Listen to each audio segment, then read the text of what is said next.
Assalamualaikum warahmatullahi wabarakatuh. Apa kabar anak-anak semuanya? Semoga hari ini selalu dalam keadaan sehat walafiat, selalu semangat, selalu bersyukur dan selalu menjaga kesehatan. Hari ini Bu Guru akan melanjutkan pembahasan tentang tumbuh dan berkembangnya semangat kebangsaan.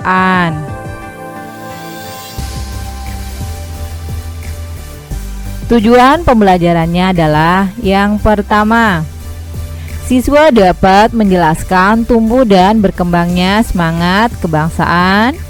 Yang kedua, siswa dapat mengetahui latar belakang munculnya nasionalisme Indonesia. Dan yang ketiga, siswa dapat menjelaskan faktor yang mendorong pergerakan kebangsaan Indonesia.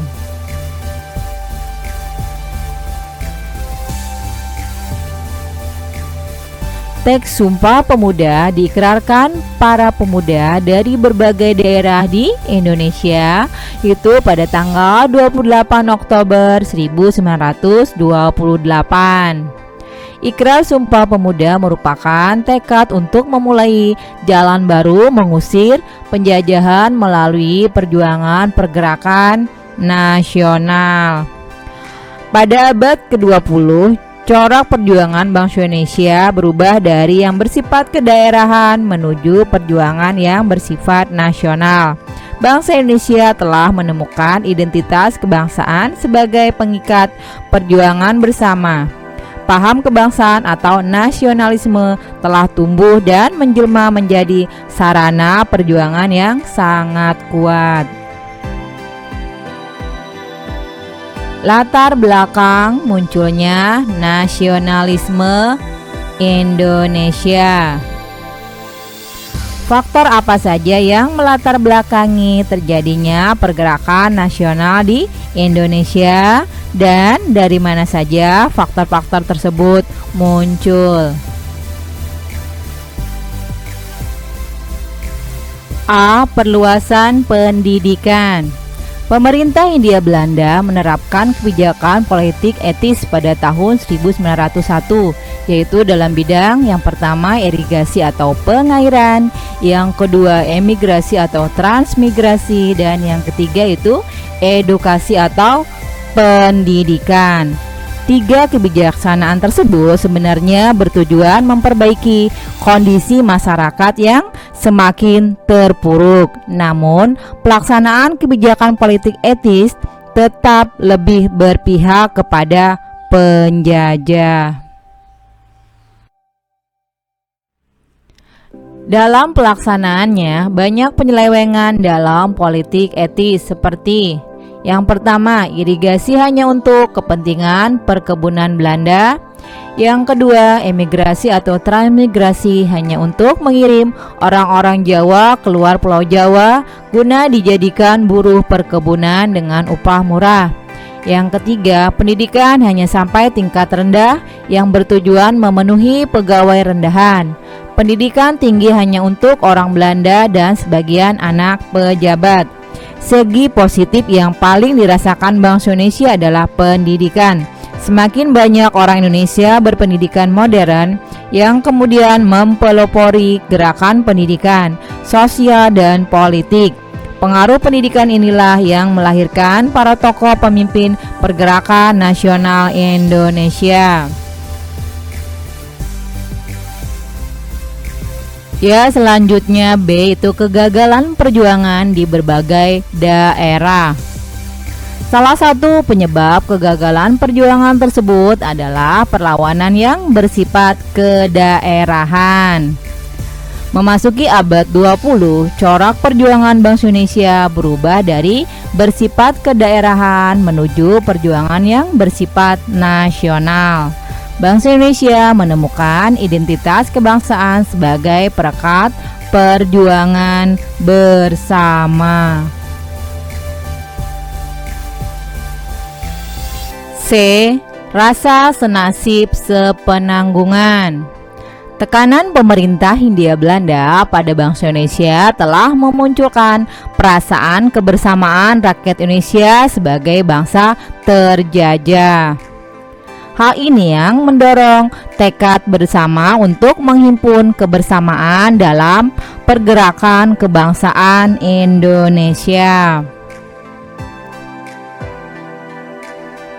Ya, selanjutnya D. Perkembangan organisasi etnis, kedaerahan, dan keagamaan. Organisasi pergerakan nasional tidak muncul begitu saja. Awalnya, organisasi yang berdiri di Indonesia adalah organisasi etnis, kedaerahan, dan keagamaan. Berbagai organisasi tersebut sering melakukan pertemuan, sehingga akhirnya muncul ide untuk mengikatkan diri dalam organisasi yang bersifat nasional. Organisasi etnis banyak didirikan para pelajar perantau di kota-kota besar. Mereka membentuk perkumpulan berdasarkan latar belakang etnis. Beberapa contoh antara lain yaitu Serikat Pasundan serta perkumpulan kaum Betawi yang dipelopori oleh Muhammad Husni Tamrin.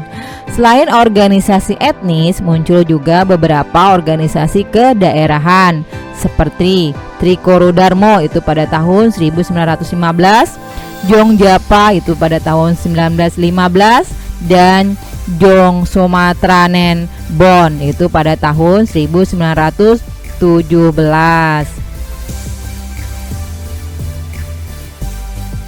Ya, selanjutnya itu berkembangnya berbagai paham baru.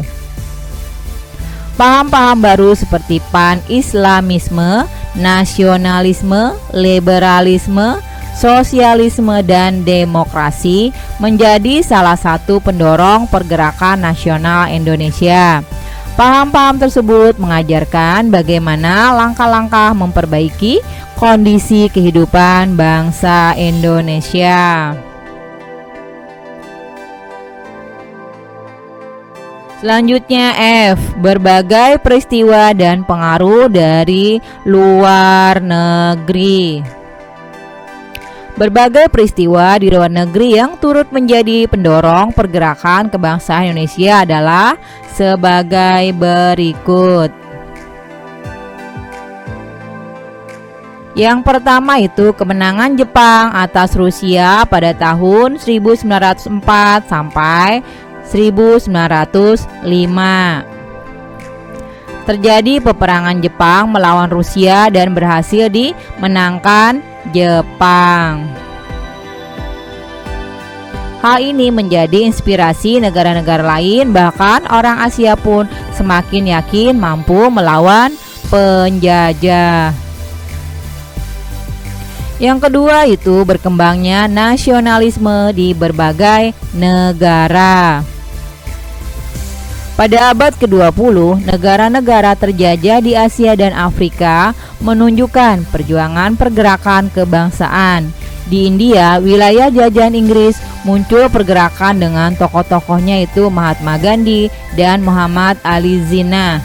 Di Filipina, Jose Rizal memimpin perlawanan terhadap penjajahan Spanyol. Demikianlah pembahasan hari ini. Semoga bermanfaat. Ibu guru ucapkan terima kasih. Wassalamualaikum warahmatullahi wabarakatuh.